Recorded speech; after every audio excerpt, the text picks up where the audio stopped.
Truth Triumphant by B.J. Wilkinson. Chapter 22, Marcos of Peking. These historical facts suffice to prove the existence of the land bridge between China and the Roman Orient, and that ancient China had overland communication with the Mediterranean countries as well as with India. The route may have been by way of the Khotan or Turkestan, go northern India, Afghanistan, etc. It would be very strange if the energetic Syrian Christians, full of true missionary zeal, did not proceed to China after reaching Persia about the middle of the end of the 2nd century. An outstanding figure during this period of the expansion of China was Marcos. From obscurity, this lad in China rose to become supreme administrator over the Church of the East. During the 3 centuries of stormy wars and many dynasties between the fall of the Tang emperors and the ascendancy of the Mongol rulers in AD 1204, there is little in the way of reports concerning the growth of the Christianity in China. For that interim, recourse has been made to the records of the church headquarters at Baghdad, or to the histories of Central Asia, or to those countries bordering on China. With the rise of the Tartar supremacy over the yellow race, however, the situation changes. The world revolution which accompanied the Mongol conquest of Asia and Eastern Europe brought to light the enormous gains made by the Church of the East in China and farther Asia. Genghis Khan unified the Oriental nations, while at the same time he opened the way for their advance in civilization. The career of Genghis Khan and his son Ogotai, and their friendly relations with the Church in the East belong more to the history of Asia as a whole. This story has already been told, the story of the 3 nephews of Ogotai, also the emperors and the conquerors, namely Mangu, Kublai, and Hangulu, and prominently connected with the triumphal hours witnessed by the Church in China. Are prominently connected with the triumphal hours witnessed by the Church in China. Emperor Mangu and his father Tul completed the conquest of China. Kublai, succeeding Mangu, removed the capital of the Scythian world from its ancestral center in Siberia to Peking, called in those days Kambalig.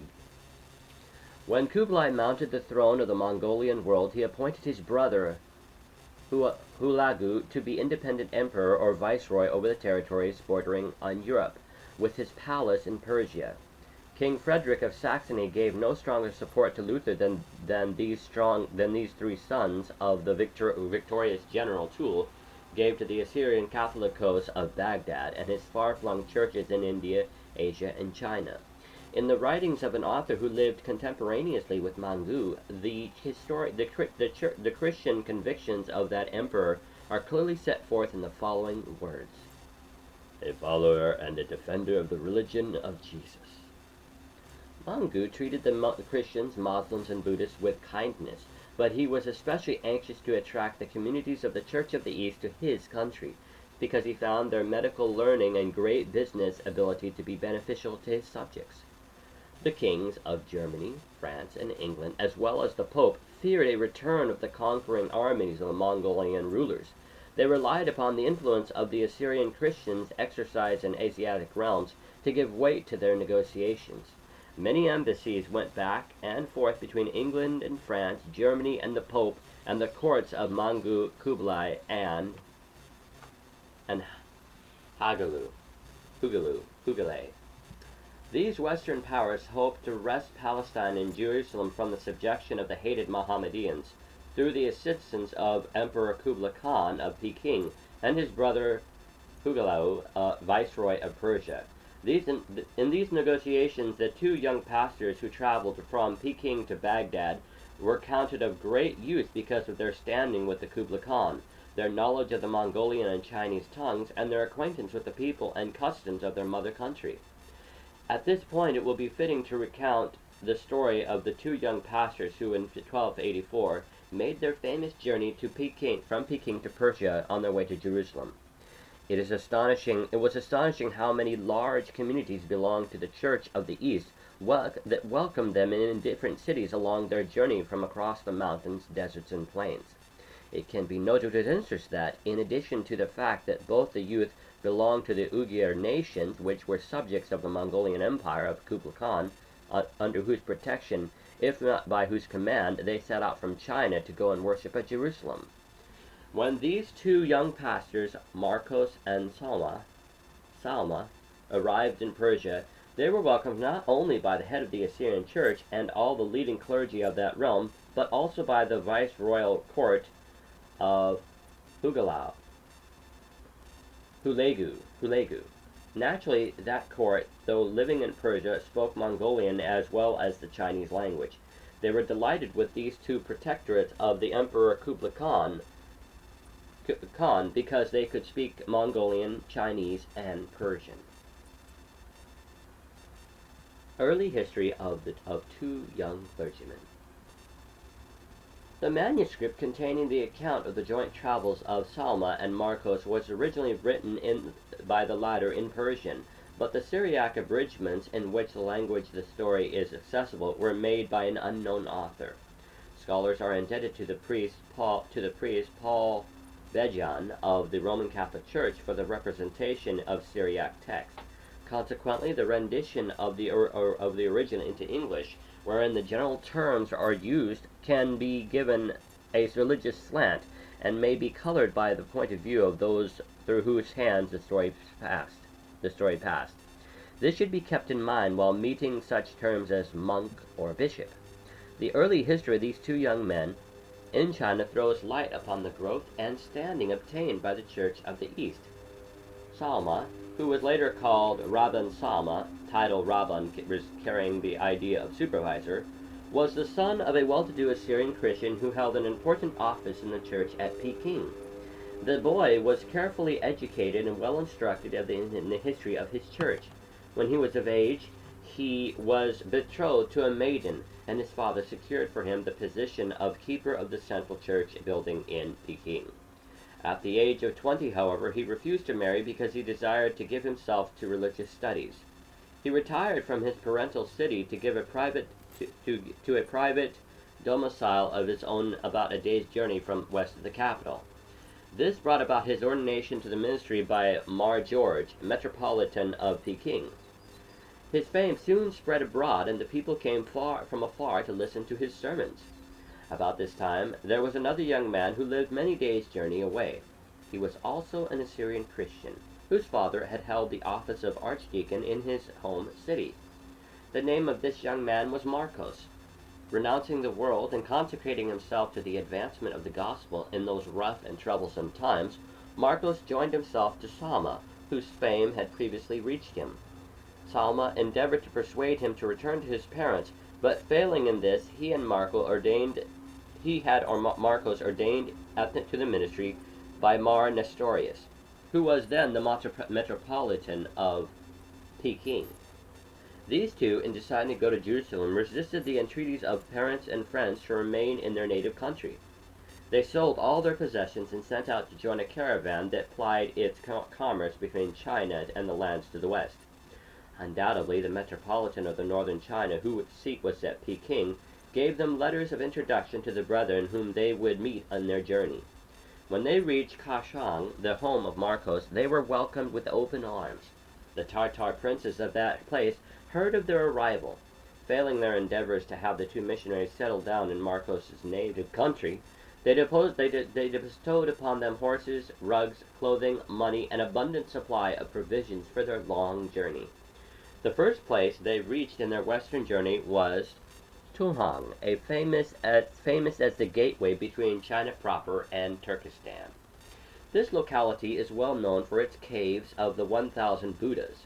It was then an influential city in the kingdom of Tangut, which realm authors today usually claim included the modern China province of Kansu. There were also many Assyrian Christians in this kingdom. The brethren at Tunhang, in which city Marco Polo said there were 3 large churches, hearing of the arrival of the youths, went out in a reception committee to give them a hearty welcome. From here, after 2 months traveling over the sands of the eastern Turkestan desert, they came to the city of Khotan, famous for the production of jade. Former cities of great renown in this region have been overwhelmed by the shifting sands of the desert, which appear to have been advancing for ages. However, in the days of Marcos and Salma, this region was dotted with well-populated and flourishing centers. In the city of Khotan itself dwelt the director over the Assyrian churches in that province, so that one may be well assured that there was public welcome of the two young men upon their arrival. As war was raging at that time between a chieftain and the great Khan against whom he had rebelled, the two travelers were compelled to remain in Khotan for 6 months. From Khotan, these enterprising missionaries journeyed northwestward to Kashgar. Marco Polo, who had traveled over this route only a few years before, but in the opposite direction, wrote, "There are in this country many Nestorian Assyrian churches, who have their churches of their own. The people of the country have a peculiar language, and the territory extends for 5 days' journey."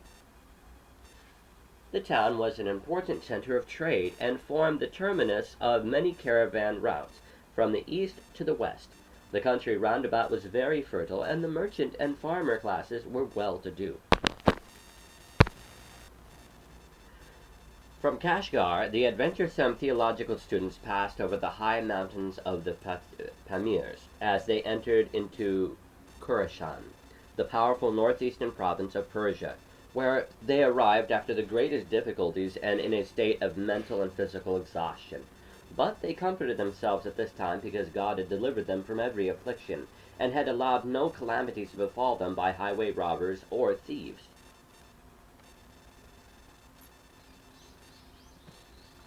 They came to a military camp in a place called Talas. King Kiedu, who descended from one of the oldest sons of Genghis Khan, never accepted the fact that his own grandfather had not been made supreme in the imperial authority. At this time he was waging war with the Emperor Kublai Khan because of contentions over matters of inheritance. The travelers went to King Keidu, and having bestowed upon him their religious blessing, they requested him to give them written permission to pass through his country. Then they went to one of the spiritual training centers of the Assyrian church located in or near the great city of Tus, capital of Khurasan, where they were received with hospitality by the provincial director of the churches and his associate clergy. Here, like the Apostle Paul, when he arrived in Rome, they thanked God and took courage. The pastors meet the Catholicos. It was their intention to proceed from Khurasan to the frontier province in northwestern Persia near the Caucasus, and they might reach the capital of Baghdad, which was located in Maradena, the Catholicos of the Church of the East. However, they encountered the Catholicos in Maragaha, the city of which Hulagu had made the provincial capital. At the sight of him, their hearts swelled with joy. They fell down on the ground before him and wept as they paid their respects to his position as supreme director of the Church of the East. The membership of this great church, plus the position of supreme director of the Church of the East, the membership of this great church, plus the position of supreme director of the Church of the East, the membership of this great church, plus the Jacobites, surpassed the membership of the Greek and Latin churches. The Catholicos was astonished when he learned that they had come from the King of Kings, Kublai Khan. They said that they had come to be blessed by the Father of Fathers, and by the clergy and holy men of this quarter of the world. And if a road were open to them, they continued, and God had mercy on them, they would go to Jerusalem. The Catholicos was moved to tears and spoke words of comfort to them. Since they were so well acquainted with the city of the great king and could speak in the Mongolian tongue, the Catholicos requested that they might repair to the Emperor of the West, who may be called the Viceroy of the Western Mongolian domains, to request the Emperor to ratify the choice of himself, Maradena, who had been elected as Catholicos of the Western clergy. In this mission they were successful. In return, the Catholicos wrote a letter of introduction for them, since they were intended to visit the Western religious centers of renown, connected with the Assyrian church. At this time, Abagha, the son and successor of Hulagu and the great-grandson of Genghis Khan, was on the throne of Persia. When they came to his camp and were brought before him, he received them graciously and commanded that the nobles of his kingdom to grant their petition in behalf of the Catholicos, Mar Denha, and gave them the written orders necessary to ratify that which they were requesting. Upon returning to the Catholicos, he told them that this was not the time for them to journey to Jerusalem, because the roads were in a disturbed state. He passed on the startling news of the death at Peking of the provincial director of the church, and had therefore decided to ordain Marcos in his stead as metropolitan for China, and to consecrate his companion Sama as visitor general of the churches of the West. They both endeavored to be freed from his proposed appointments, but when they saw that he was not willing that it should be so, they said, "The will of our Father be done." Marcos was well received and highly honored in different regions, even though he was a foreigner, because he held Bible truths in common with the Church of the East. Not least amongst these was the doctrines generally held, which included the seventh-day Sabbath. Since the Christians of China, the homeland of Marcos, observed the seventh-day Sabbath, as pointed out in a previous chapter, here was a bond of union between the medieval churches members of Asia. There was greater responsibility in store for these enterprising pastors. Shortly after their appointment, Mar Denha himself died. The directing clergy of the West easily discerned that Marcos stood in high favor with the viceroy of Persia and the supreme emperor Kublai Khan. After counseling with one another, they decided that Marcos should be elected Catholicos. This was satisfactory to King Abagha, who bestowed upon the new Catholicos large gifts and ratified his election and fostered an increase in the church training centers and general facilities for the growth of the work. Shortly after this, King Abagha died. Ahmad, a brother of Abaghalia, succeeded him on the throne, and lacking education or knowledge, he persecuted the Christians because of his considerable association in the past with the Mohammedans. However, his reign was short, not lasting more than 2 years, and he was followed on the throne by the son of Abagha, whose name was Araghun. The name given to Marcos after he had been consecrated to his new position was Yabhalala. God blessed him with good health, and he lived to see 6 different kings as viceroys upon the imperial throne of the West in Persia. Passing over the many stirring incidents of his life, it would be sufficient to say that the splendid devotion of the church, which had done such a marvelous work until the time when Marcos, Yabhalala, arrived at the Patriarchate, still continued. Thus the story of these 2 young men illustrates the vast extent to which the Church of the East had spread in the Orient, as well as in power and in influence. Marco Polo and the Assyrian Christians. The same century in which Marcos and Sama traveled from China to Persia witnessed 5 other journeys which have been recorded. They give us remarkable pictures of the Mongolian world from the Mediterranean Sea to the Pacific Ocean, from Siberia to the Indian Ocean. The most outstanding of these travels were voyages made by Marco Polo, an Italian from the city of Venice, and a devout Roman Catholic. His education in Catholicism colored his interpretation of situations he encountered is seen in the following descriptions. Mosul is a large province inhabited by various descriptions of people, one class of whom pay reverence to Mohammed and are called Arabians. The other profess the Christian faith, but not according to the canons of the Church, which they depart from in many instances, and are denominated Nestorians, Jacobites, and Armenians. They have a patriarch whom they call Jacolit, and by him archbishops, deacons, bishops, abbots are consecrated and sent to all parts of India, to Badas, Baghdad, to Cathay, China, just as the Pope of Rome does in Latin countries.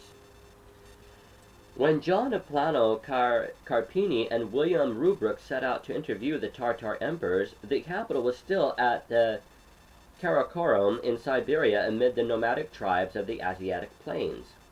The journey made by Marco Polo, however, brought him to Peking, the new capital of the Mongolians under the Emperor Kublai.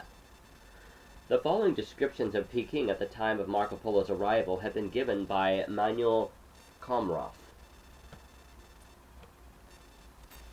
Two outstanding engineering marvels had already been completed before Marco Polo arrived. One was the Great Wall of China, the other was the Grand Canal, the last 600 miles of which finished by Kublai Khan. This canal runs from Peking to Canton, and to this day remains the longest waterway ever constructed by man. Land communications by post riders were developed to a high degree, and are fully described by Marco Polo. In one of the various arts, China was already mature. Painting, engraving, bronze casting, sculpture, and the making of porcelain and architecture were already highly developed, very highly developed. Literature, too, was greatly respected. The invention of paper came as early as AD 105, and the books were printed from wood blocks in 932. About 52 years later, the large encyclopedia, consisting of 1,000 different sections, was ordered to print under the personal supervision of the emperor. Marco Polo could have found books already in circulation dealing with political economy, philosophy, religion, warfare, agriculture, painting, music, and other arts. Movable type first made its appearance in China in the form of baked clay blocks as early as the date of 1043, and paper money, spoken of with such wonder by Marco Polo, was the currency in many of the sections of the empire. Mechanical devices were not lacking. Water clocks were found on bridges, astronomical instruments were in constant use, metals and coals were mined and salt extracted from brine. It was in this world that the wonders of Marco Polo, an impressionable youth of 21, found himself. When Marco Polo, a lad of 19, journeyed with his father and uncle, he took practically the same route from west to east which Marcos and Sama had traveled from east to west. He too noted how strong the Church of the East was in Yarkand, which is in the western part of Turkestan. In these words, Yarkand is a province 5 days' journey in extent. The people followed the law of Muhammad, but there is also Nestorian Jacobite Christians. When he reached Tangut, one of the places mentioned by Sama, Marco Polo noticed the existence of Assyrian Christians, and also in Tunhuang, a city which he calls by the name of Chingintalas. From there he brings to view about 10 other places where he tarried on his journeys to and fro in the empire. Writing of the city which is known to this day as Suchao, he says, "At the end of those 10 days, you come to another province called Suchur." He indicates that the part of the people in this place were Christians and part were idolaters. From there he traveled to the city of Kampichu, now Kanchao, in which he says, "The Jewish Christians have 3 very fine churches." From Kampichu he went still further east to the kingdom of Eriguinil, the capital of which has the same name, which evidently is the modern city of Liangchao. Marco Polo says, "It is one of the several kingdoms which make up the great province of Tangut. The people consist of Nestorian Christians, idolaters, and worshippers of Mohammed." At this point, Marco Polo mentions another city directly south of Liangchao, evidently the modern city of Ining, which he credits with being the home of Assyrian Christians. Starting again eastward from Liangchao, Marco Polo came to a province whose capital city was Kalachian. He credits this region with containing numerous cities and villages in which there are fine churches belonging to Assyrian Christians. From there he proceeded eastward until he entered another province whose rule was in the hands of the Christians. To this next province he gives the name of Tenduk, of which he says, The king of this province is of the lineage of the presbyter John, George by name, and he holds the lands under the great Khan. Not that he holds anything like the whole of what the presbyter John possessed. It is a custom, I may tell you, that these kings of lineage of presbyter John always obtain a wife either of the daughters of the great Khan or of the princesses of his family. The rule of this province is in the hands of the Christians, as I have told you. Shakespeare wrote about Cathay, the next kingdom in which Marco Polo and his company rode. For centuries, China in the west was called Cathay. The great emperor soon discovered the abilities of Marco Polo and chose him for an imperial officer. As such, he made many journeys throughout the realm and reported concerning the numerous towns and villages in which he found Nestorian Christians. As an officer of the Emperor Kublai Khan, he went to the southwest part of China and noticed the existence of Assyrian Christians at Yan'anfu, the capital city of the province of Yunnan. Of the city of Yangzhou, over which Marco Polo was placed for a time as governor, and which had 27 other wealthy cities under its administration, it is related that it had 3 such church buildings.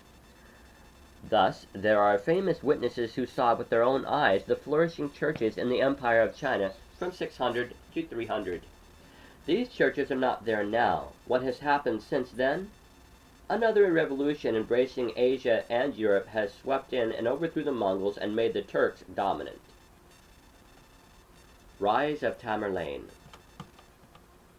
The question naturally arises, what became of the widespread Christianity in the Orient, the fruit of the labor carried on by the Church of the East?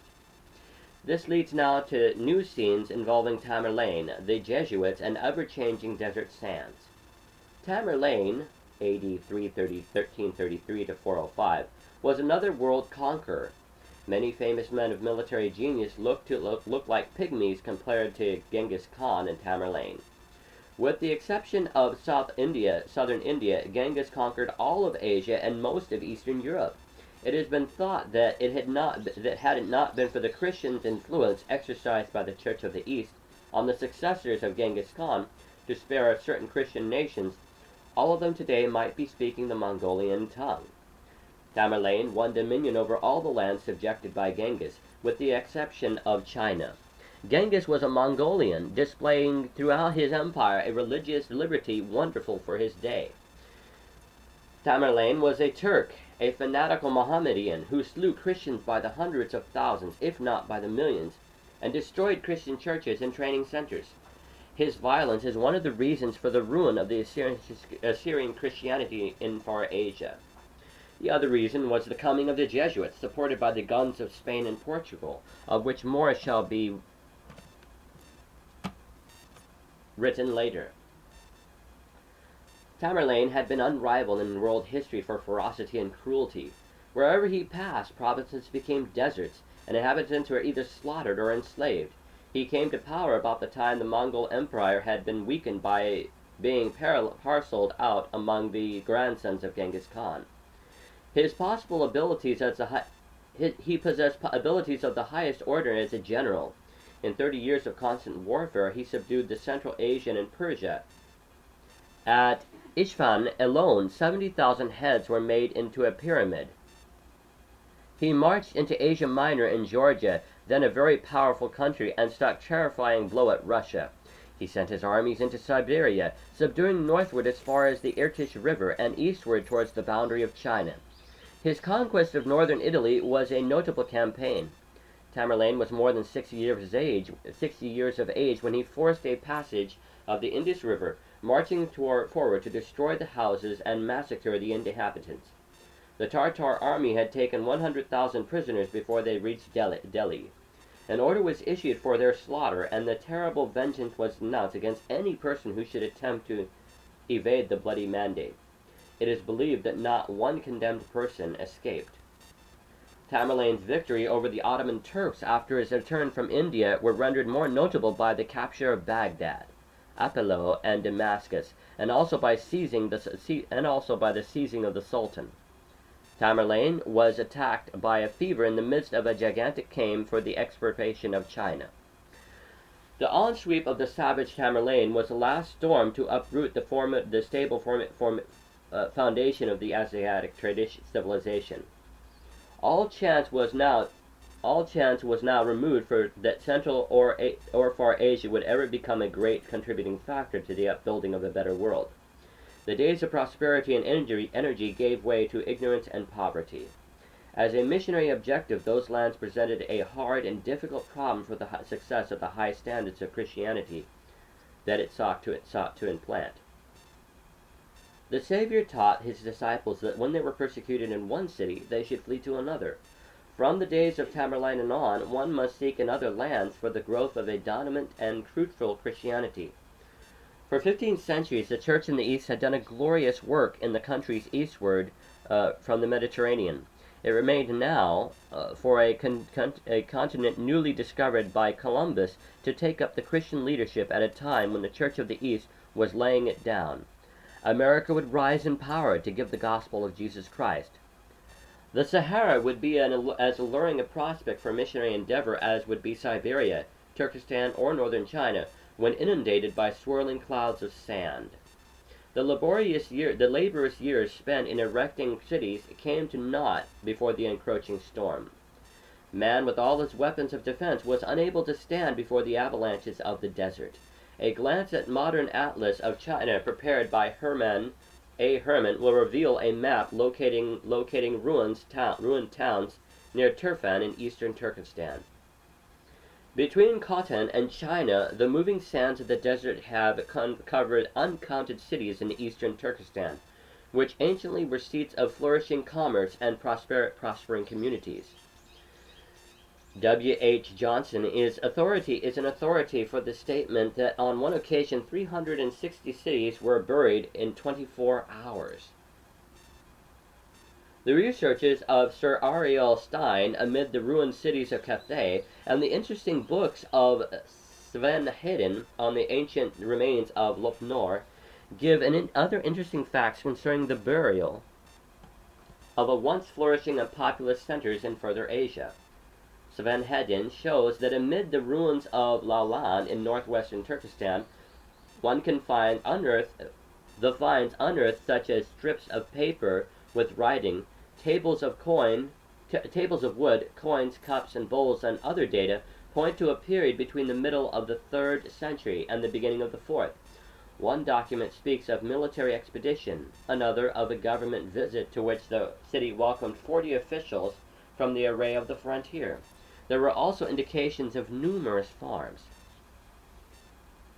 The coming of the Jesuits to China.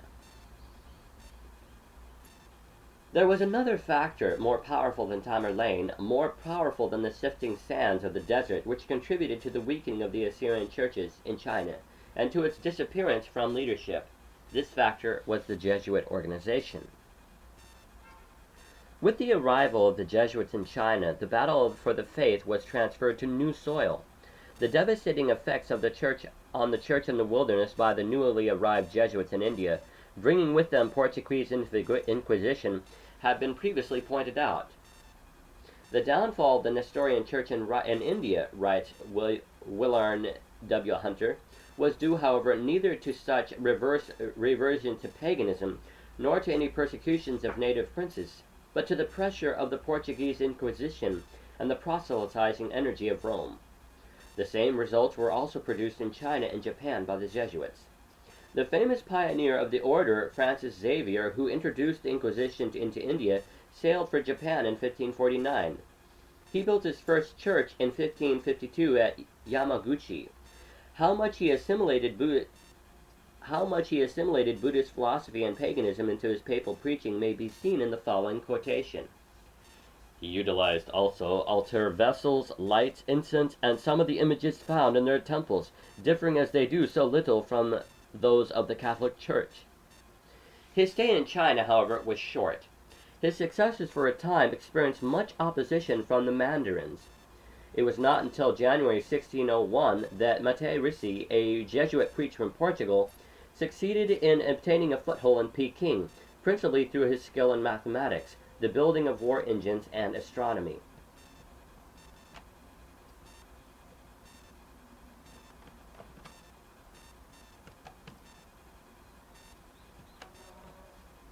Backed by the power of Portugal and Spain, the Jesuits gained great prestige with the lettered class of the imperial court. So successful were they among the learned at that time that at the death of Father Ricci in 610, the three most celebrated doctors in the corporation of the lettered, the scholars Paul Leon and Michael, were in the ranks of those converted by the Jesuits. In fact, about 1615, two of the principal magistrates of China petitioned the emperor to have all the best European books translated into Chinese by the Jesuits, with a view to enriching the national literature.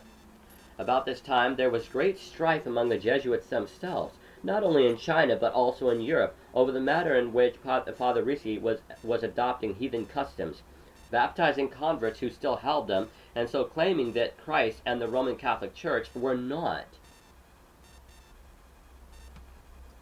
antagonistic to such practices as ancestral worship and other pagan rites. The Jesuit historian Huch, discussing Father Lombard, co-worker and successor of Father Ricci, says, "Regarded from this point of view, the customs of China appeared to the Lombard and the missionaries who took his side as an idolatry utterly incompatible with the sanctity of Christianity.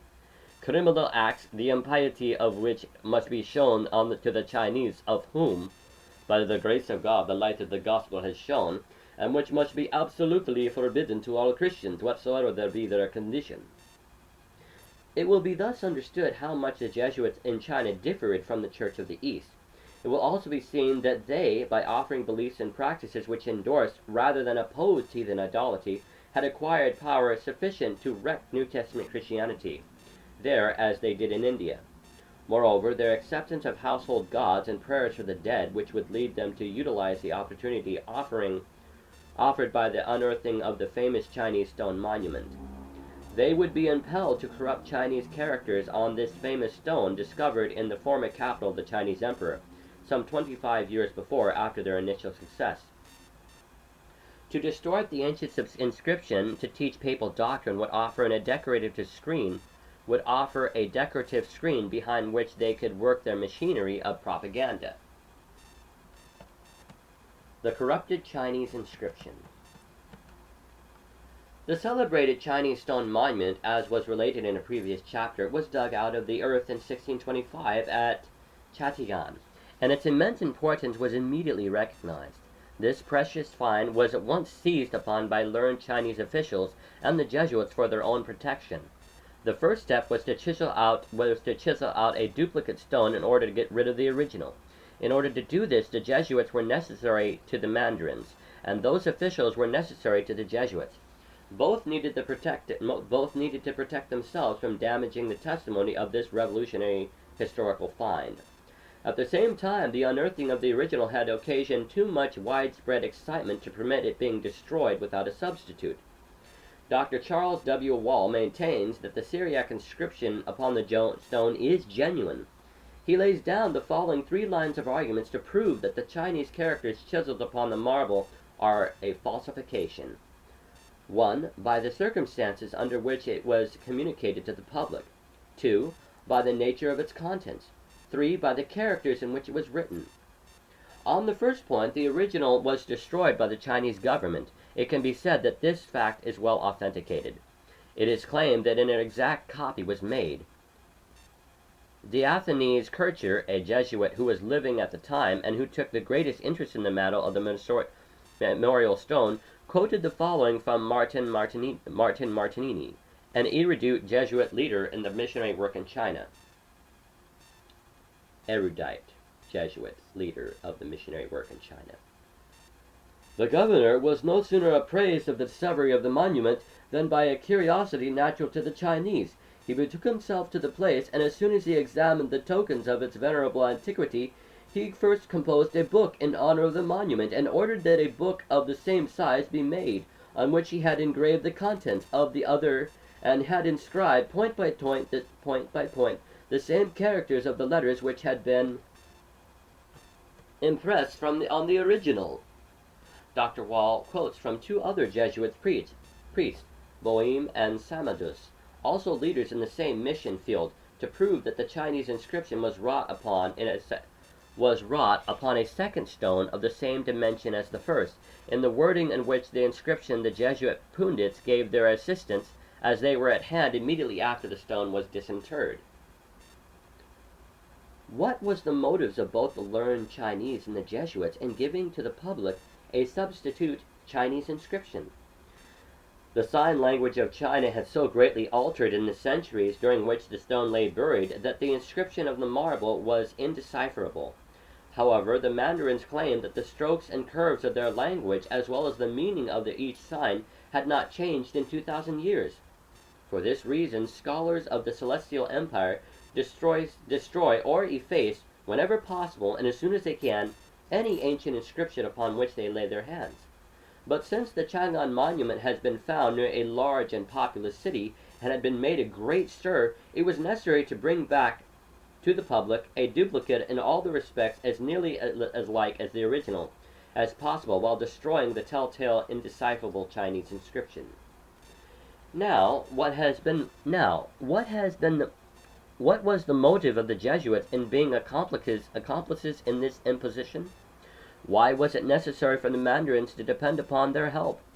The Jesuits saw quickly that the historic monument proclaimed the early advent into China of the Church of the East, which had been excommunicated about 200 A.D. by the Bishop of Rome.